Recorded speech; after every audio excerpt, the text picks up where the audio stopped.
भारतीय जनता पक्ष आमच्या जिल्हाध्यक्षांना घाम आलाय, मला घाम आलाय की आता आमचं कसं होणार. केवढी मोठी ताकद आहे हो. एकाकडे 20 आमदार आहेत, दुसऱ्याकडे 0 आहे. बाप रे, चांगली गोष्ट आहे ती. चांगली गोष्ट आहे ना. दोन भाऊ कोणाचा कुटुंब अगर एकत्र येत असेल तर कोणाला वाईट वाटणार. चांगलीच गोष्ट आहे ना. कोणाचं कुटुंब अगर परत एकत्र येत असेल तर चांगलीच गोष्ट आहे.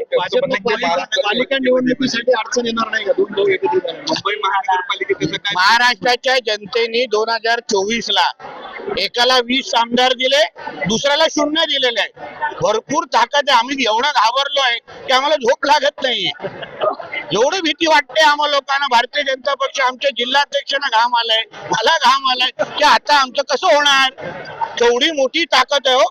एकाकडे 20 आमदार आहेत, दुसऱ्याकडे 0 आहे. बाप रे, आणि आमच्याकडे तर 132 आहे. तो कशी तुलना होणार आमची या दोघांबरोबर. आम्हाला दोघांना फार चिंता वाटते आता हो. मराठी माणसाच्या हितासाठी दोघं एकत्र असं बोलून मग आम्ही काय पाकिस्तान वरून आहे काय? आम्ही काय पाकिस्तान वरून आहे का? काय हो, आम्ही सगळे पाकिस्तानचे आहेत का? पण त्यांचं म्हणणं की ठाकरे ब्रँड टिकला पाहिजे. हा? ठाकरे ब्रँड टिकला पाहिजे. ठाकरे ब्रँड हिंदुत्व सोडल्यामुळे संपलेला आहे. बाळासाहेब ठाकरे आणि हिंदुत्व हे अटूट नातं आहे. ज्यांनी ज्यांनी आज हिंदुत्व सोडलं त्यांना हे असेच रसातळाला गेलेले आहे.